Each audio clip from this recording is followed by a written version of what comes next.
Donc bonjour à tous, bonjour et merci d'être venus sur cette dernière session du JUG. C'est gentil d'être resté jusqu'à la fin, j'apprécie. Aujourd'hui, je viens vous parler de Feature Flag et plus précisément d'Open Feature. Alors d'abord, pour commencer, qui suis-je ? Je m'appelle Morgane, je suis dans l'IT depuis à peu près 10 ans et je suis chez Whiskel depuis maintenant 2 ans. Et chose à préciser, je suis plutôt développeur back-end. Vous verrez par la suite, ça se voit. Alors, le feature flag.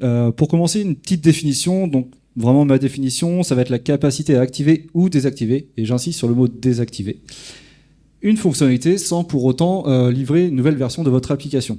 Et il est important de vraiment décorréler les deux. On peut activer une fonctionnalité et on ne livre pas vraiment la nouvelle version de l'application.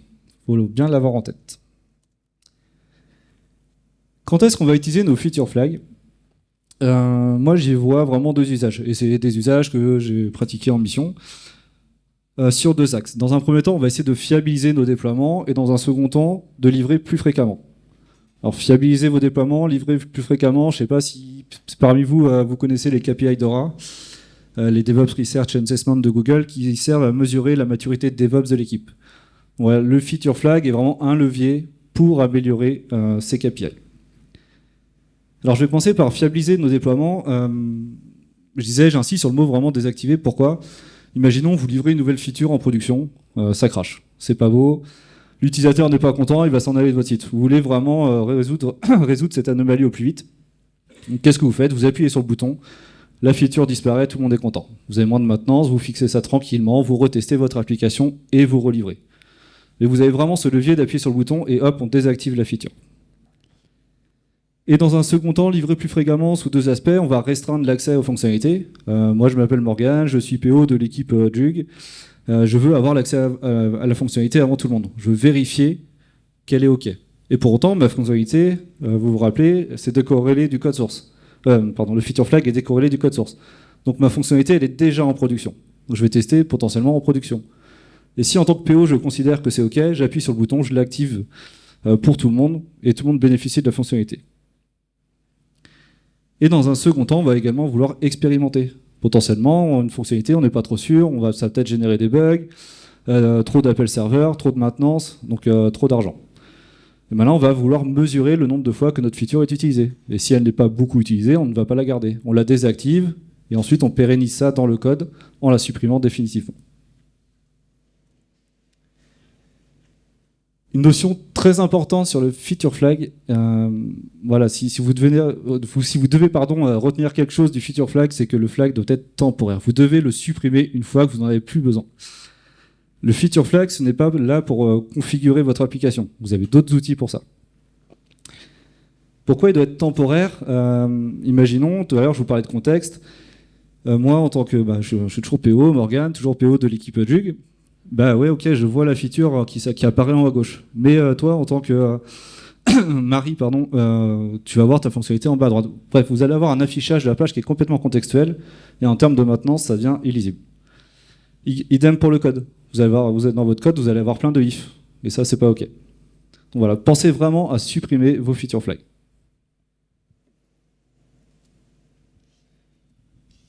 Et ce qui m'amène à parler d'Open Feature. Donc Open Feature, c'est quoi ? C'est un projet qui a été initié par Dynatrace, donc par le consortium initié par Dynatrace en 2022, qui a pour but d'uniformiser l'utilisation de vos feature flags dans votre code.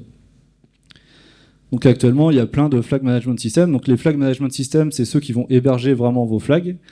Open Feature va se baser sur ces flag management systems pour pouvoir faire du feature flag dans votre code. Alors attention, Open Feature, ce n'est pas lui qui va décider de la valeur de votre flag. Lui, il va seulement se synchroniser avec votre flag management system. Donc une petite définition encore, chaque flag management system va implémenter un provider. Donc un provider, c'est quoi ? Ça va être une librairie développée en un ou plusieurs langages, comme ils veulent, qui va permettre, nous, en tant que consommateurs d'Open Feature, d'utiliser leur flag management system. Donc voilà, vous pouvez le voir comme un espèce de proxy entre le flag management system, donc ceux qui vont héberger vos flags, et Open Feature. Alors, comment ça marchait avant Open Feature ? Avant, on avait, on a notre flag management system qui va héberger nos flags. Et nous, on va utiliser le SDK du Flag Management System, donc les Dynatrace, les CloudBees, etc. Cette librairie, ce SDK, on va l'introduire dans notre application et on va utiliser les méthodes propriétaires liées à ce SDK. Donc qu'est-ce qui se passe si on change de Flag Management System? On est obligé de tout réécrire. On fait un refacto sur notre code, ça coûte cher, ça peut provoquer des bugs, donc voilà, c'est pas OK. Donc OpenFeature apporte une première solution à ce problème, il se veut No Vendor Lock-in. Donc voilà, ça c'est vraiment une de leurs le maître mot d'OpenFeature. Ils vont proposer un SDK, donc le SDK pareil sur plusieurs langages, on le verra par la suite. Et ensuite on va utiliser le fameux provider que le Flag Management System a développé. Donc le SDK d'OpenFeature va communiquer avec ce provider. Et le provider, donc la librairie qu'on va importer dans notre application, ça va être la seule référence à notre Flag Management System dans notre code. Et vous le verrez par la suite sur la démo, ça se limite, on tire une librairie, forcément. Et après, on a quelques lignes pour définir justement ce provider dans notre code. Et donc demain, si je change de Flag Management System, j'ai entre guillemets juste à changer ce provider dans mon code. Alors pourquoi changer de Flag Management System? C'est vrai qu'on pourrait se dire, moi j'ai un truc qui marche, j'en veux pas, je veux pas changer. Donc vous avez plusieurs cas d'usage. Potentiellement, vous êtes sur une version payante, vous voulez passer sur un modèle open source, vous pouvez changer de Flag Management System. Ou alors, pour vos tests unitaires, parce que comme quand vous faites du feature flag, vous allez impacter votre code, vous allez potentiellement impacter également vos tests. Vous n'avez peut-être pas envie de monter une grosse usine à gaz, donc de Flag Management System pour vos tests.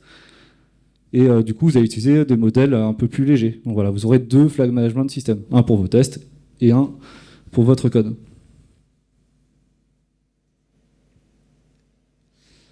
Alors OpenFeature se veut multi-SDK. Là, ce qu'il faut retenir, c'est qu'il y a vraiment la partie serveur et la partie cliente. Donc il y a vraiment 2 paradigmes différents. Donc la partie serveur assez classique, où lorsqu'on rafraîchit notre page, OpenFeature va réévaluer notre flag. Donc on va faire appel à notre Flag Management System pour avoir la valeur. Ce qui est intéressant, c'est la partie cliente. Notamment, je vous ferai la démo avec React tout à l'heure, c'est que là, on va attendre qu'il y ait un élément extérieur qui va venir modifier la valeur de notre flag. Une fois que ce flag a été modifié, il va transmettre l'événement au SDK d'OpenFeature et rafraîchir la page. Voilà, là, c'est vraiment pas on rafraîchit, on fait rappel, contrairement au serveur, on rafraîchit et on rappelle le Flag Management System. Là c'est l'inverse, ça remonte. OpenFeature se veut également multi-provider sur le marché. Vous avez plusieurs Flag Management Systems. Donc maintenant, les principaux ont directement mis dans leur documentation comment l'intégrer avec OpenFeature. Alors pourquoi ils le mettent en avant? Parce que ce sont eux les principaux contributeurs aussi d'OpenFeature. Donc à l'origine, c'est Dynatrace et ils se sont tous greffés.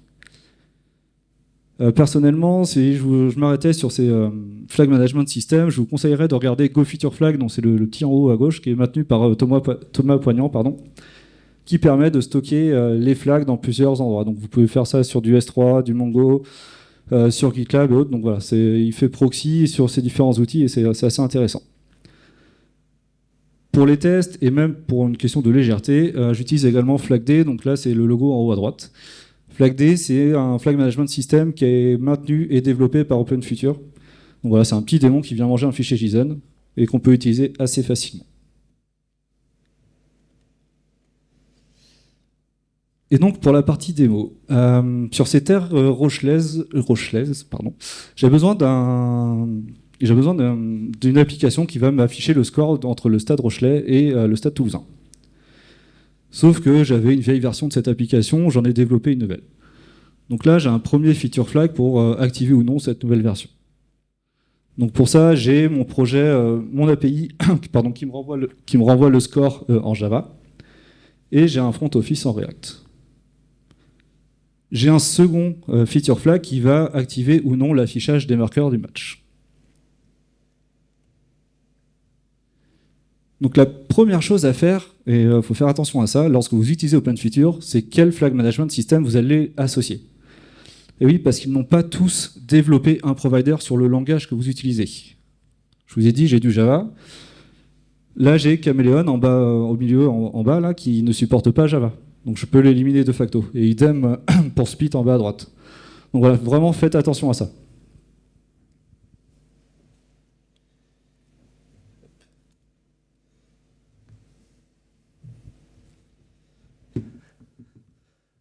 que vous m'entendez bien? Alors, donc là, on a le fichier flagd.json. Donc flagd, c'est ce que je vous disais, c'est un petit démon qui vient manger un fichier JSON pour stocker les feature flags. Donc je lui donne le nom de mon feature flag, les différents variants que j'ai, donc on-off, assez classique. Et par défaut, je ne vais pas afficher la nouvelle version de mon application. Donc maintenant, comment je vais utiliser flagd et OpenFeature dans mon projet React? Donc j'ai importé les deux librairies dans mon package.json. Et là, je vais faire déjà la première définition de mon provider. Donc là, j'ai le new flagd web provider. Et là, c'est les seules occurrences que vous aurez à flagd dans mon projet React. Tout le reste, toutes les méthodes, ça va être de l'OpenFeature. Vous voyez, si demain vous voulez changer de flag management system, vous changerez ces quelques lignes et le tour est joué. Donc une fois que j'ai fait la déclaration et l'initialisation d'OpenFeature, je vais pouvoir l'utiliser. Donc là, j'ai un fichier, un booléen, qui va me dire est-ce que j'affiche la nouvelle interface ou l'ancienne interface. Donc là, je vais utiliser la méthode useBooleanFlagValue. Et cette méthode-là, vraiment, du coup, c'est la méthode d'OpenFeature. On n'est plus sur flagd, c'est OpenFeature. Donc encore une fois, si vous changez derrière, cette partie du code ne changera pas. Je lui donne le nom de mon flag, la valeur par défaut. Et on va pouvoir aller sur l'application.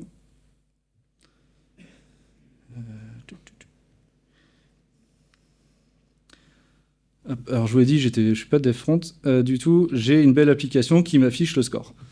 Le Stade Rochelet mène 18-8 au Stade Toulousain, ce que je vous souhaite par la suite de la saison. Et donc là, ce que je vais faire, c'est que je vais activer la nouvelle version de mon application. Donc là, au lieu de off, je mets on, je sauvegarde, et tada, j'ai la nouvelle version de mon application. Donc là, c'est ce que je vous expliquais tout à l'heure, on est vraiment sur le paradigme client où j'ai modifié la valeur de mon feature flag, il remonte l'information à React, donc derrière c'est du server-side event, il remonte cette information et il va actualiser ma page, sans pour autant que j'ai fait de modification côté React. Donc là, on est sur le premier cas d'usage que je vous parlais tout à l'heure, c'est pas OK, l'affichage il est pas OK, c'est pas beau, je vais revenir à une version plus simple. Je redésactive, je fixe, et gros fixe, et je vais réactiver. Et là, j'ai quelque chose, bon, c'est pas parfait, mais j'ai quelque chose d'un peu mieux. On va dire que ma solution, elle est OK. Donc maintenant, passons à la partie serveur. Donc la partie serveur, c'est une API qui est réalisée en Spring Boot, où idem, je vais avoir de la configuration. Je commence par déclarer encore une fois mon provider, donc je fais référence à mon provider flagd. Et si on s'arrête un peu sur qu'est-ce qu'un provider d'un point de vue OpenFeature, donc c'est comment je vais évaluer comment je vais pouvoir récupérer la valeur de mon feature flag en booléen, en string, int, etc. Double et object. Quand on pense feature flag, dans mes exemples, je vous ai beaucoup parlé de true, false, booléen, mais attention, un feature flag, c'est pas forcément que du booléen. Vous pouvez très bien renvoyer un objet. Imaginons vous souhaitez renvoyer une forme, carré, triangle ou autre, voilà. C'est pas un booléen, c'est un objet.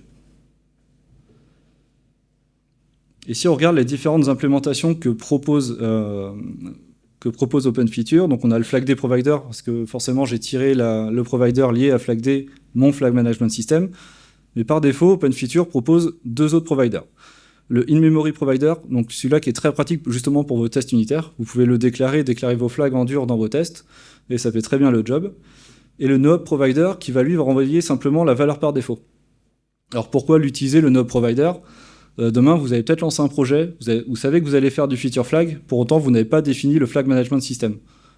Donc là, vous pouvez utiliser ce no-op provider, dire ok, pour l'instant je prends celui-là, il va m'envoyer la valeur par défaut, c'est pas grave, mais derrière j'ai fait mon code, j'ai fait la structure de mon code, et demain j'aurai entre guillemets juste à changer le provider que je vais utiliser avec OpenFeature. Donc voilà, ils ont pensé à toutes ces choses-là. OpenFeature gère également le fait de est-ce que derrière mon flag management system est prêt ou non. C'est lui qui va vérifier, ah bah s'il n'est pas prêt, c'est pas grave, j'ai renvoyé la valeur par défaut. Mais pour autant, côté développeur, nous on n'a rien à faire, et côté utilisateur, ça se verra pas. Il va renvoyer la valeur par défaut. On n'aura pas une grosse stack trace en disant c'est pas prêt derrière, j'arrive pas à récupérer le flag.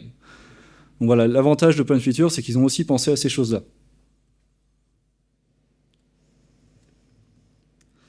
Donc si je reviens sur ma configuration, l'Open Feature API, il prend le provider à manger.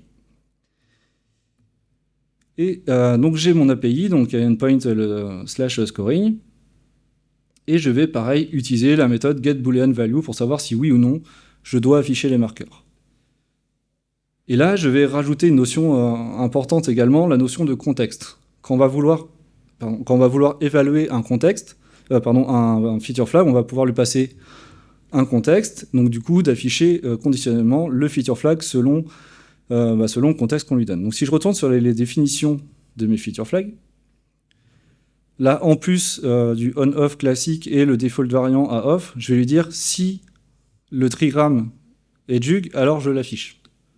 Donc voilà, vous pouvez avoir cette contextualisation avec FlagD, avec FlagD, et même avec les autres flag management systems, vous pouvez aller plus loin là-dedans, c'est de dire tout avoir un système de conditions. Vous avez aussi la possibilité de faire, 30% du flux, je vais dire oui, l'autre côté, je vais dire non. Voilà, ça existe aussi sur les feature flags. Donc si je reviens sur mon contrôleur, moi j'ai mon trigram, pourtant j'envoie MBL, mon trigram.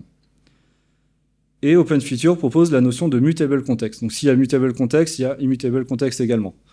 La différence entre les deux, l'immutable context, vous allez plutôt l'utiliser à la définition de votre bin d'OpenFeature en disant par exemple mon environnement c'est production. Ça ne bougera pas dans le cycle de vie de votre application. Et le mutable context, là concrètement c'est Endure, c'est MBL, mais imaginez vous avez un système d'authentification, le trigram il changera à chaque fois. Donc voilà, vous pouvez avoir ça. Et ça rejoint le cas d'usage que je vous disais, en tant que PO, je veux voir telle ou telle feature sur mon environnement. Donc là, je vais le changer pour mettre mon trigram. Et là, il n'y a rien qui se passe. Il n'y a rien qui se passe parce que, justement, je suis sur l'évaluation serveur. Je suis obligé de rafraîchir ma page. Donc si je rafraîchis ma page, maintenant, j'ai les marqueurs du match entre La Rochelle et Toulouse.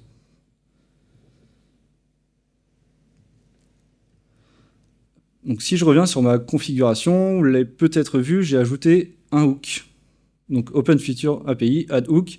On va pouvoir lui ajouter toute la notion de métrique. Donc là, encore une fois, c'est natif avec OpenFeature. On a, entre guillemets, juste à lui ajouter le métrique hook avec le bin OpenTelemetry. OpenFeature, OpenTelemetry marchent très bien ensemble. Et par défaut, il va ajouter un certain nombre de métriques. Donc ce qui peut être très intéressant pour voir justement si notre feature est utilisée. Donc là, si je vais sur Prometheus, j'exécute.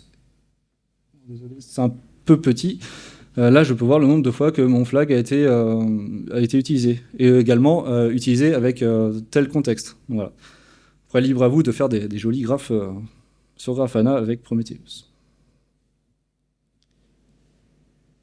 Hop. Alors, je vais revenir sur un tout petit peu sur le protocole OFREP. OFREP, c'est quoi? C'est l'Open Feature Remote Evaluation Protocol. Alors c'est l'idée du protocole OFREP, donc là c'est vraiment un protocole qui est encore en développement. Donc il y a beaucoup de breaking change, mais pour autant je pense que c'est important d'en parler. Vous vous souvenez, sur mes différents schémas, j'avais cette petite verrue liée au Flag Management System dans notre application. On était obligé d'importer quand même le provider, donc la librairie développée par le Flag Management System dans mon application. Là, le but de ce protocole OFREP, c'est de supprimer cette verrue et d'avoir un provider générique qui va se brancher sur une API du Flag Management System. Donc, pour utiliser le protocole OFREP, donc c'est pour ça que c'est encore un peu frais chez eux, mais c'est en développement. Il faut que le Flag Management System supporte le protocole OFREP, et il faut également qu'ils ont développé le provider générique sur le langage que vous utilisez. Donc actuellement, je crois qu'il n'y a que Go et JavaScript qui bénéficient de ce fameux provider générique. Mais voilà, faut faire attention à ce protocole. Et autre avantage justement de ce protocole, c'est que le Flag Management System n'a plus à développer le provider sur tous les langages. Lui, il va se concentrer sur le développement de l'API qui va supporter le protocole OFREP. Voilà une des raisons aussi de ce protocole. Et quel serait un projet de la CNCF sans vous parler de Kubernetes? Ils ont forcément lié leur opérateur. Le but de cet opérateur, ça va être de définir plusieurs custom resources. La première, c'est le feature flag source, où on va définir les feature flags qu'ils souhaitent importer. Ensuite, la deuxième custom resource, c'est le feature flag en lui-même. Et qu'est-ce qui se passe quand on va utiliser cet opérateur? C'est qu'on va pouvoir annoter notre contrôleur en disant « moi, je veux utiliser OpenFeature dans Kubernetes ». Et Kubernetes, ce qu'il va faire, c'est qu'il va monter un sidecar flag à côté de notre pod pour pouvoir utiliser les feature flags dans notre conteneur.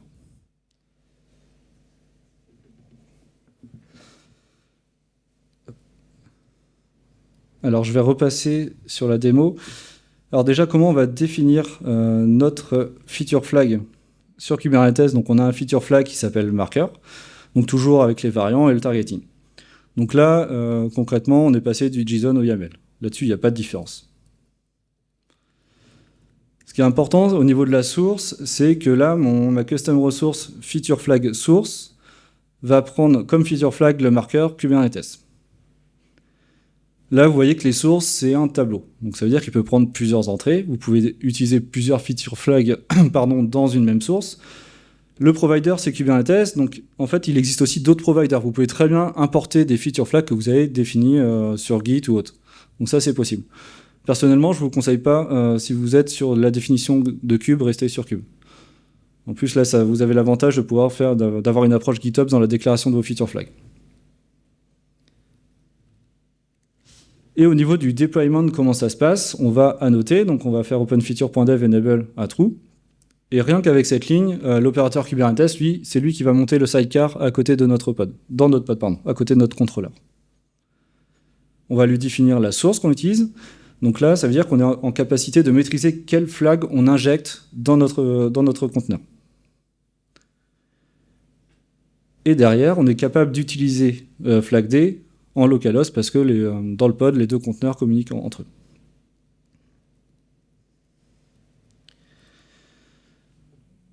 Donc, j'ai déployé toutes ces ressources. Si je regarde mon pod, j'ai bien, en théorie,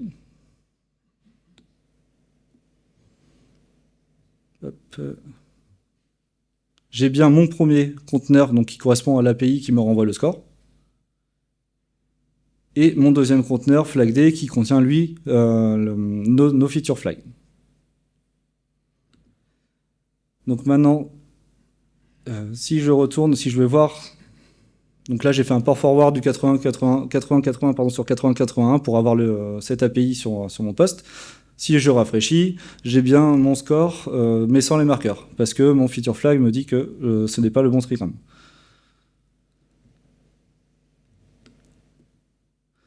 Donc là, si je change la valeur de mon flag en disant non, c'est pas Jug, mais MBL, et que je redéploie tout ça,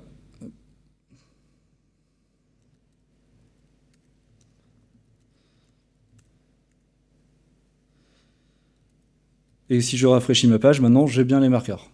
Donc là encore, on n'a pas redéployé le code source de notre application, on n'a pas redéployé une nouvelle version de notre application, on a seulement changé la configuration de nos flags. Donc voilà, vous pouvez imaginer tout ça dans un système avec Cargo, Flux, etc., lié à Git avec un système de merge request, etc. Vous pouvez aller assez loin dans le concept.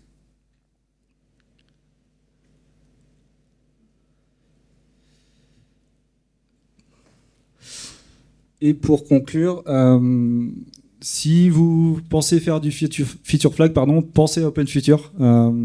C'est ce que j'ai essayé de démontrer. Voilà, vous avez des méthodes connues de la communauté OpenFeature dans un premier temps. C'est un projet qui se développe. Mais voilà, vous détachez du flag management system derrière. Ce n'est pas vous qui allez vous occuper de ça. Vous, en tant que développeur, ce que vous voulez, c'est développer, faire du feature flag, et pour autant ne pas aller chercher l'API de machin pour voir comment je peux le faire. Non, là, vous avez OpenFeature qui propose un SDK commun. Et le deuxième conseil que je peux vous donner, c'est vraiment surveiller ce protocole OFREP, de ne pas vous embêter avec cette histoire de provider des flag management system, de se brancher directement sur l'API des flag management system qui supportent ce protocole. Bon, ils sont plusieurs maintenant à le faire. Hein. Je vous ai parlé de GoFeatureFlag, flagd également le supporte. Donc voilà, ça arrive. C'est des choses qui prennent du temps, mais qui arrivent. Et je vous remercie pour votre écoute. Et je suis disponible si vous avez des questions.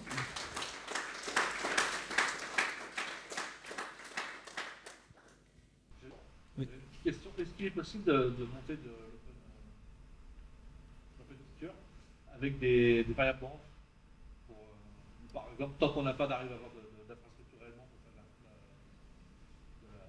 flag ou si on ne veut pas faire de conteneur, si on peut pas mettre de Kubernetes?